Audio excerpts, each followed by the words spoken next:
Terakhir saya diserahkan kepada kelompok massa yang kedua, ditaruh di tengah-tengah lingkaran massa yang kedua itu, lalu mereka tepuk tangan sama-sama, potong, potong, bunuh, bunuh, bunuh, bunuh. Lalu teman-teman massa itu ada yang berkata, jangan bunuh dulu, kasih bangun dia, buka kain di kepalanya.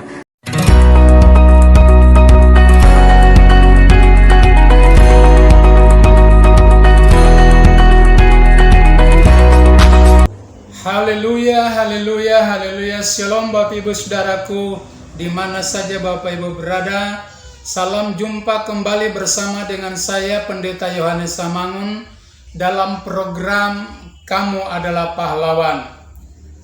Kali ini saya tidak akan menyampaikan firman Tuhan seperti biasanya, tapi saya mengajak Bapak Ibu Saudara sekalian untuk kita menyaksikan sebuah kesaksian yang sangat nyata, sebuah kesaksian yang heran, sebuah kesaksian yang menginspirasi, di mana 15 Desember tahun 1999 terjadi suatu peristiwa yang sangat menggemparkan, bahkan satu peristiwa yang sangat mencekam, yaitu penyerangan yang dilakukan oleh kelompok yang tidak dikenal.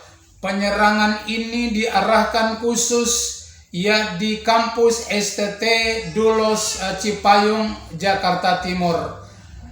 Nah, Bapak Ibu, dalam penyerangan atau dalam penyerbuan ini ada beberapa mahasiswa yang tertangkap atau terkena dampaknya.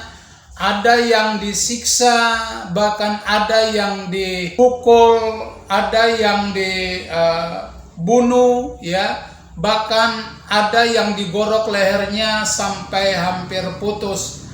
Dan kali ini Bapak Ibu Saudara, kita akan menyaksikan bersama kesaksian yang dialami oleh Bapak Pendeta Domingus yang kebetulan diizinkan oleh Tuhan untuk mengalami peristiwa yang sangat mengenaskan ini. Puji nama Tuhan, selamat menyaksikan. Saya bersyukur bahwa saya hidup hanya karena kasih Tuhan, bahwa saya hidup hanya karena mujizat Tuhan. Ini sebenarnya nyawa sambungan. Kalau bukan Tuhan Yesus tidak mungkin. Karena sebenarnya saya meninggal pada tanggal 15 Desember tahun 99, di mana peristiwa sekolah Alkitab, sekolah seminari, sekolah tinggi teologi Dulos dibakar oleh massa pada saat itu. Kebetulan saat itu kami mahasiswa itu tinggal dalam asrama. Jumlah kami 337 orang. Lalu yang dipotong, kena potong 37 orang, yang meninggal 2, satu namanya Sariman dan satu saya sendiri. Tapi karena kasih Tuhan saya hidup lagi. Jadi saya bersyukur bahwa Yesus yang kita sembah, Yesus yang hidup, Dia sanggup memberi yang terbaik dalam setiap kehidupan kita. Dan saya juga tidak pernah membayangkan bahwa saya akan dibunuh seperti itu. Saya juga tidak pernah minta, ayo potong saya biar jadi pendeta terkenal. Gak pernah minta, tapi memang dalam keadaan gak sadar, Tuhan mengiring saya ke arah sana untuk iman saya diuji. Sejauh mana saya percaya kepada Yesus. Sehingga ikut Tuhan Yesus bukan hanya mendapatkan yang damai sukacita, bukan hanya yang enak, tapi harus siap menderita. Itu baru namanya orang Kristen. Nah, sehingga malam hari itu saya bersyukur bahwa saya salah satu korban. Saya melihat bahwa saya tidak pernah membayangkan itu terjadi dalam pribadi saya. Karena memang kalau saya ingat kembali peristiwa itu, kalau bukan dalam Tuhan, saya ini trauma. Dengar bunyi sedikit dimanapun atau kerumunan banyak orang, pasti saya trauma. Saya nggak mau datang ke situ. Tapi karena ada kekuatan Tuhan, sampai hari ini tidak ada trauma dalam hidup saya.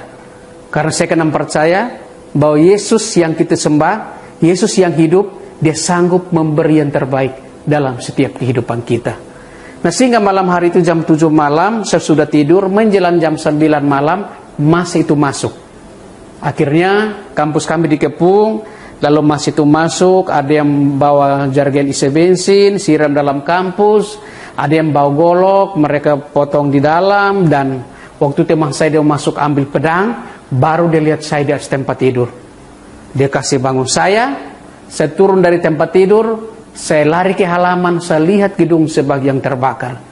Di sana pun saya masuk dalam satu ketakutan yang luar biasa. Di sana badan saya mulai tergoncang, menangis, berteriak-teriak. Saya bilang, Tuhan Yesus, mau lari kemana? Tolong saya Tuhan. Berdoa dalam keadaan menangis, tutup mata, selesai berdoa, buka mata, ada masa semakin dekat ke saya. Nah, sehingga pada saat itu masa semakin menuju ke saya, dan saya lihat ke arah kiri belum ada orang, saya lari ke arah kiri. Lalu di sana baru 4 langkah bertemu dengan masa. Mereka pakai senter, itu ada mahasiswa, tangkap, bunuh, Tuhan semua dibunuh Tuhan. Akhirnya lari ke arah kanan, bertemu lagi dengan masa, berteriak sama masa itu mahasiswa, tangkap, bunuh dia. Lalu saya mundur, masuk dalam satu pergumulan yang luar biasa. Waktu saya lari ke belakang, masa pun akhirnya mereka kejar saya.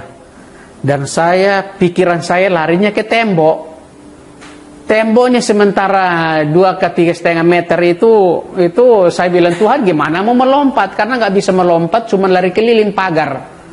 Di sana juga akhirnya berlari pun masih dalam area kampus, dan saya bertemu dengan 2 teman. Lalu sama-sama lari, tapi mereka di belakang. Akhirnya dalam sekejap 2 teman ini mereka bisa melompat keluar dan saya ketinggalan di dalam. Lalu pun saya lari terus keliling itu pagar kampus kami. Di sana ada pagar kawat duri. Sehingga cerita saya bisa keluar dan udah sampai di kaki saya udah sampai luar pagar. Masa di belakang waktu mereka potong saya, parahnya kena kawat durinya. Itu kalau kena di paha saya mungkin putus. Akhirnya disitulah saya jalan, bertemulah dengan 2 teman. Lalu sama-sama jalan, saya berdoa, Tuhan tolong saya tidak mencuri, saya tidak bersalah dengan mereka, saya tidak bersalah dengan masa ini, tapi malam hari ini kalau saya meninggal, saya akan masuk surga. Waktu selesai berdoa dan itu saya sudah bersama dengan 2 teman, lalu udah ada damai sedikit, udah hati saya tenang, karena kami bertiga. Ya. Selesai berdoa dan buka mata, 2 teman menghilang. 2 teman ini pun mereka udah kabur, udah lari. Jadi saya buka mata pun di depan saya udah banyak masa. Lalu di situ saya bilang, Tuhan mau lari kemana Tuhan? Rupanya masa itu tiba-tiba mereka berteriak, itu ada yang lari ke sana, ayo kita kejar.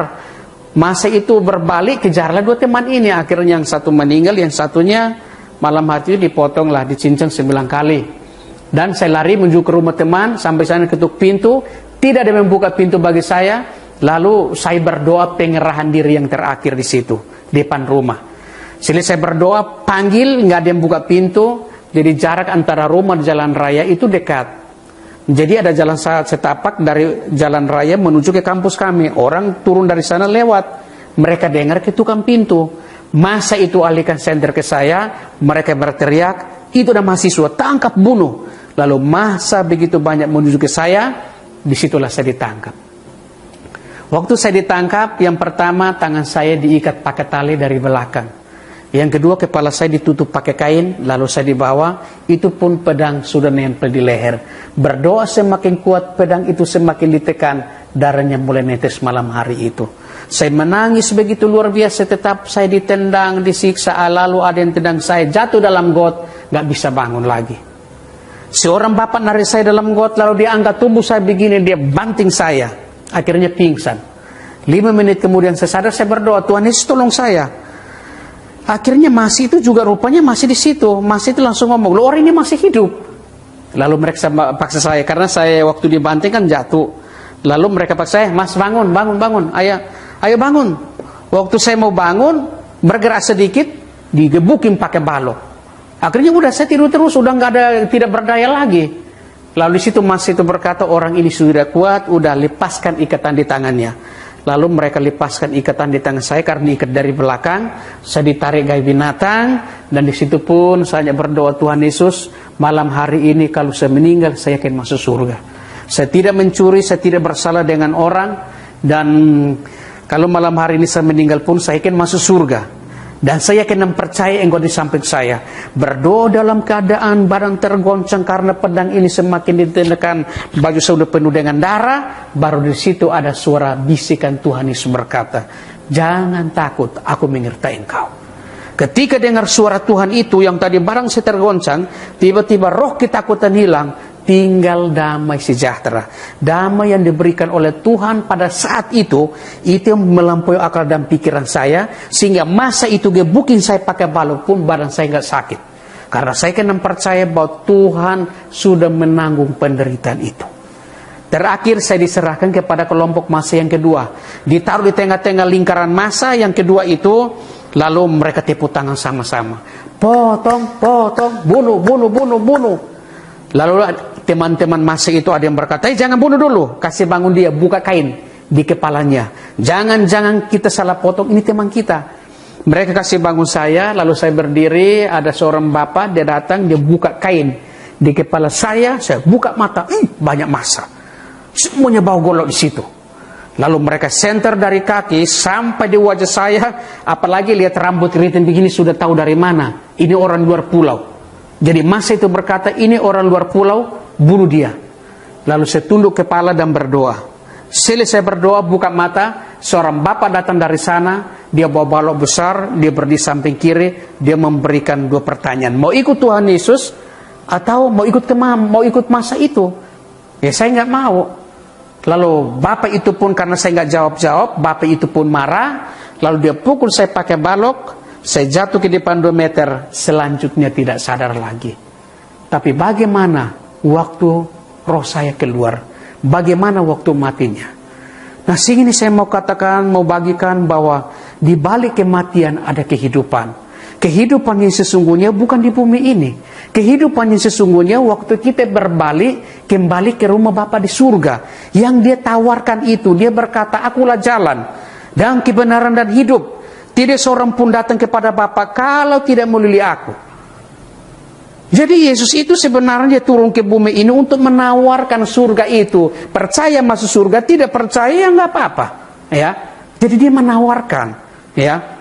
Nah sehingga saat itu pun akhirnya ya lewat peristiwa ini bahwa saya melihat bahwa orang kalau percaya Yesus matinya enak, ya. Karena memang firman Tuhan pun berkata, aku pergi untuk menyediakan tempat tinggal. Di mana aku berada, di situ pun kamu akan bersama dengan aku. Lalu firman Tuhan berkata dalam 2 Korintus pasal yang kelima ayat yang pertama, 2 Korintus pasal yang kelima ayat yang pertama, dia berkata gini, ini sebelum saya sambung. Nah, ini ada firman Tuhan berkata bahwa di dalam ayat yang pertama itu 2 Korintus pasal yang kelima ayat yang pertama, karena kami tahu bahwa jika kemah tempat kediaman kita di bumi dibongkar, Allah telah menyediakan suatu tempat kediaman di surga bagi kita, suatu tempat kediaman yang kekal yang tidak dibuat oleh tangan manusia. Bahwa surga itu ada, neraka itu ada. Untuk menuju ke surga itu tidak gampang.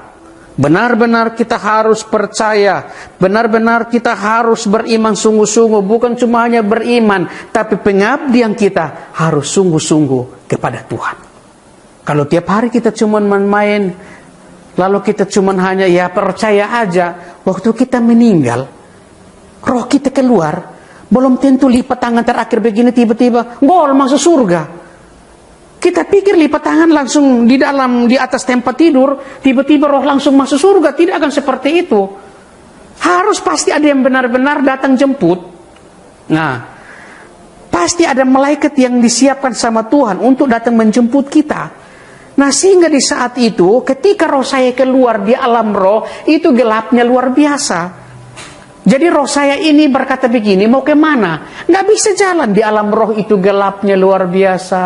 Di alam roh itu tidak ada suara apa dalam sana, hening sekali. Lalu roh saya tiba-tiba berkata, Tuhan Yesus mau kemana?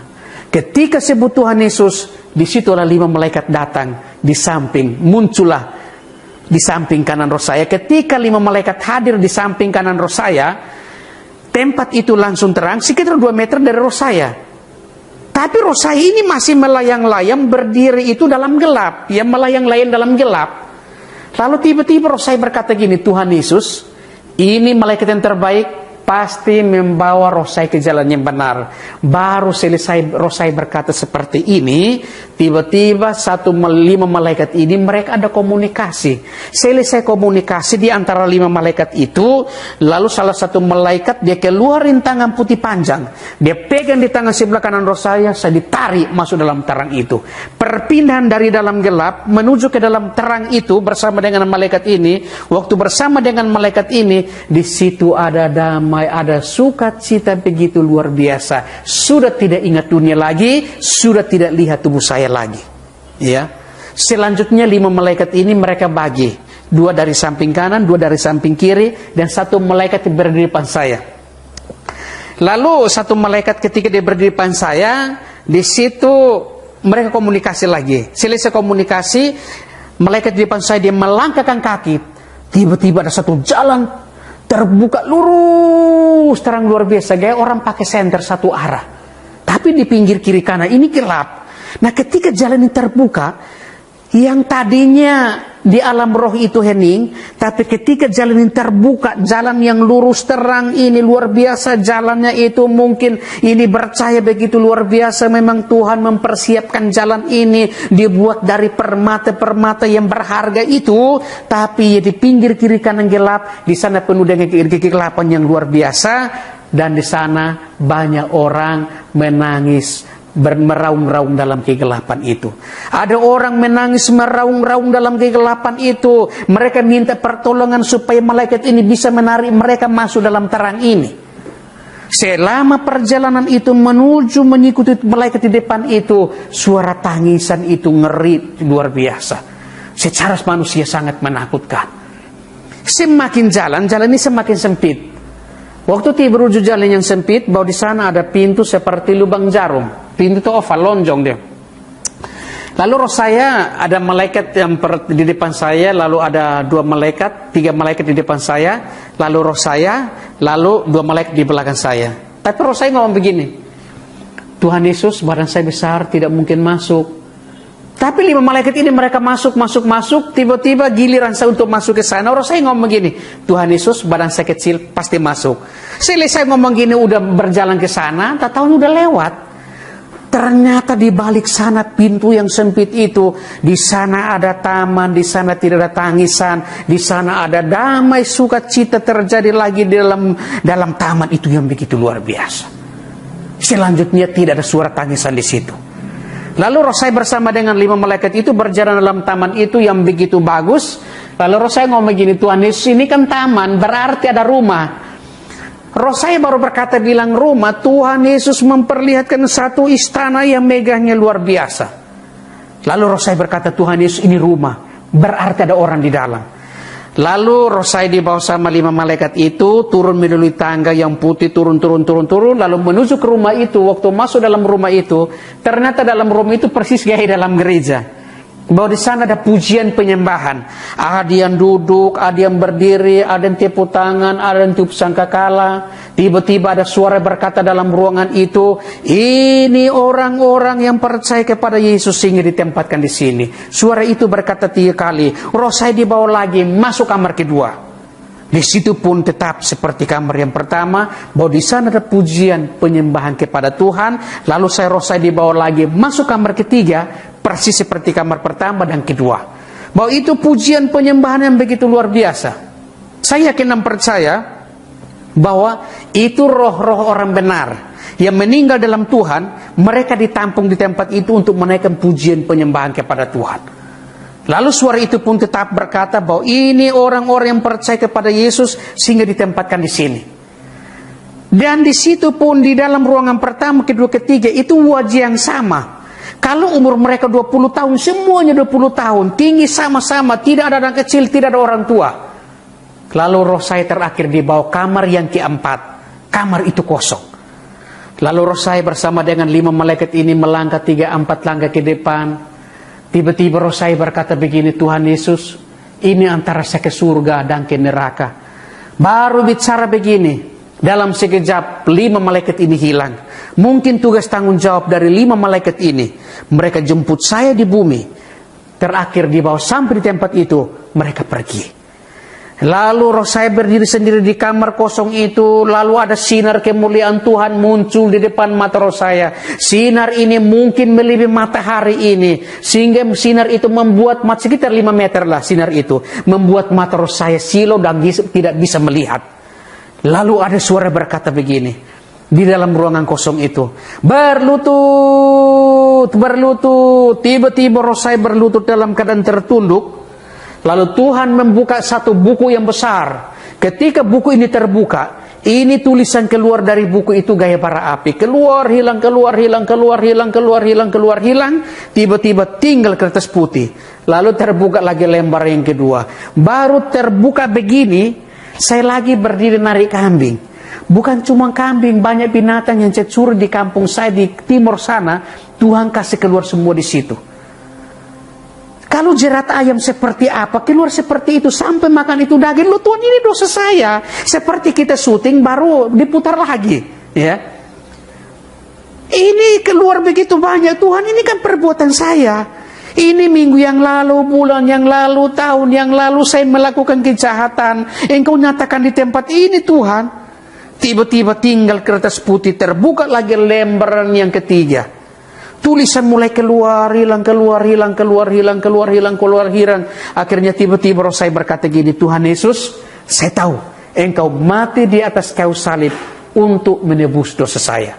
Baru bicara begini, dalam sekejap tulisan itu pun hilang. Terbuka lembaran yang keempat, tidak ada tulisan, tinggal kertas putih. Roh saya buka mata begini, buku ini pun hilang.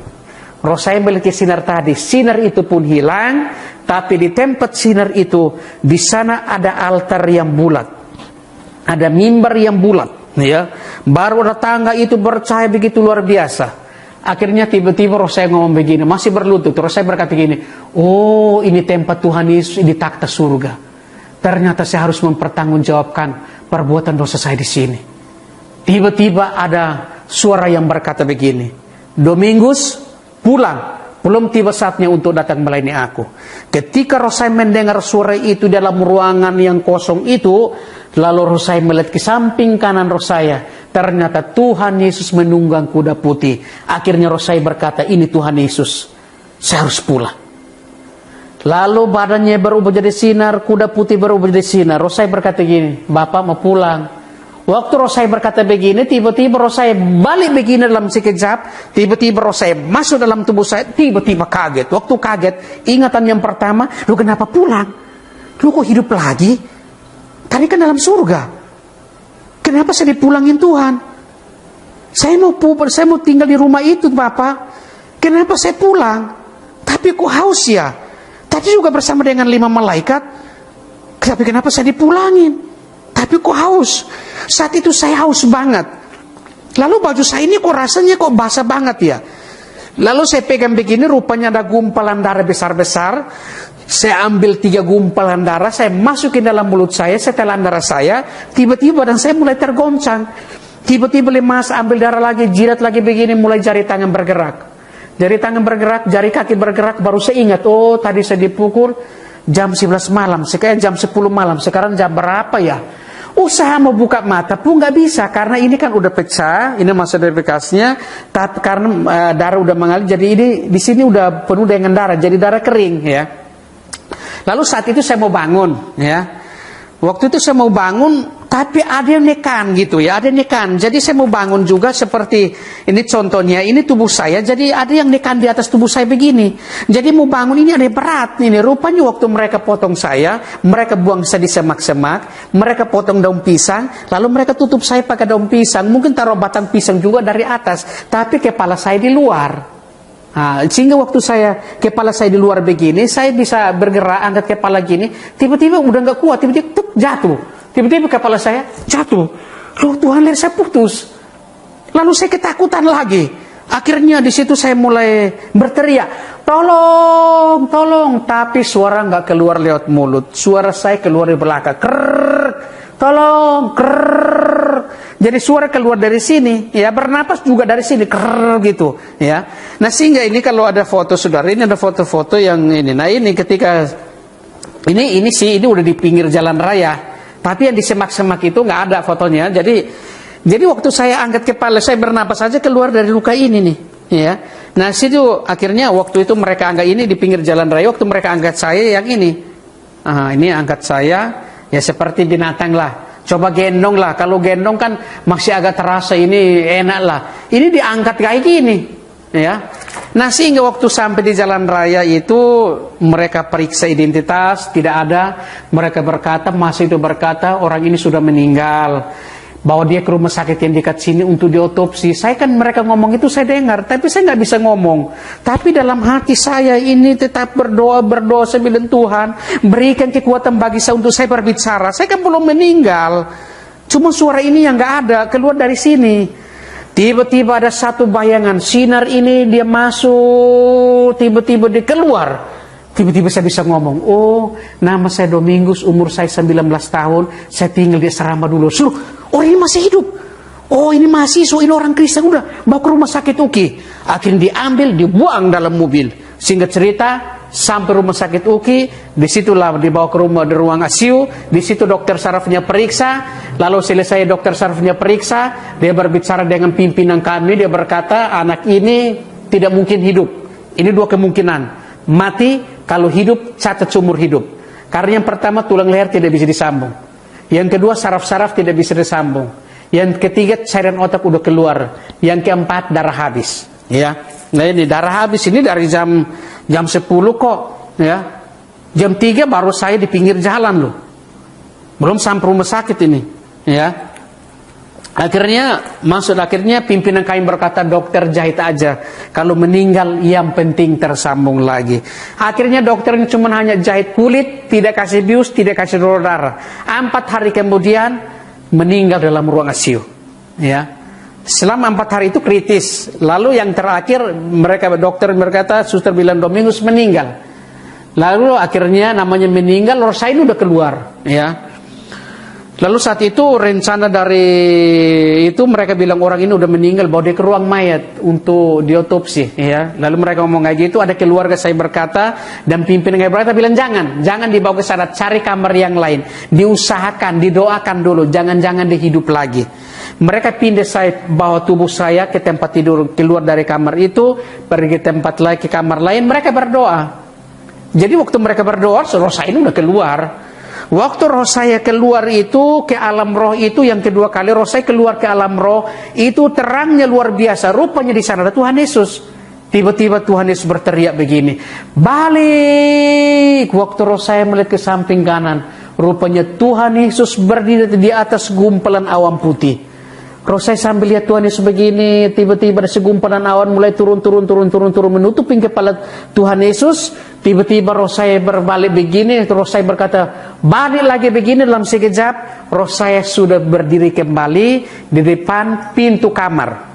Ada orang buka pintu, roh saya masuk menuju ke tempat tidur. Di situ roh saya melihat perawat, mereka pakai alat pemacu jantung.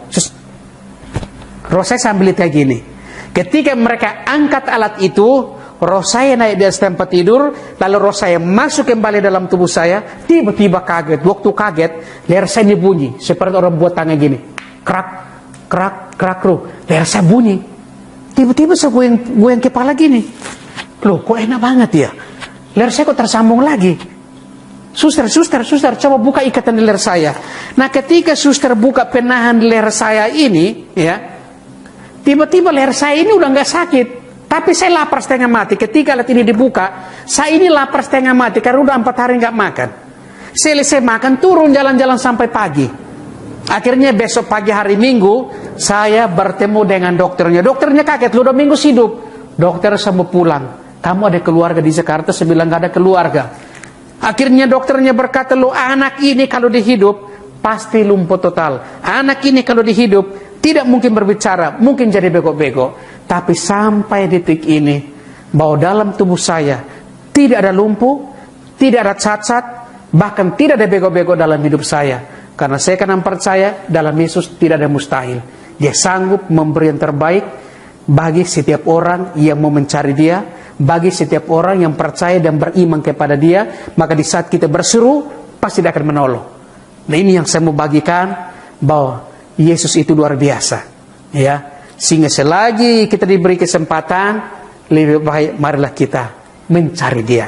Maka ketika bertemu sama Dia, baru kita bisa belajar, baru kita bisa semakin hari semakin membaca dan merenungkan firman Tuhan, baru tahu isi hati Bapa, isi hati Yesus yang begitu mengasihi kita, begitu mengasihi siapa saja. Engkau percaya mujizat Allah pasti terjadi bagi hidupmu. Inilah kesaksian saya. Tuhan Yesus memberkati.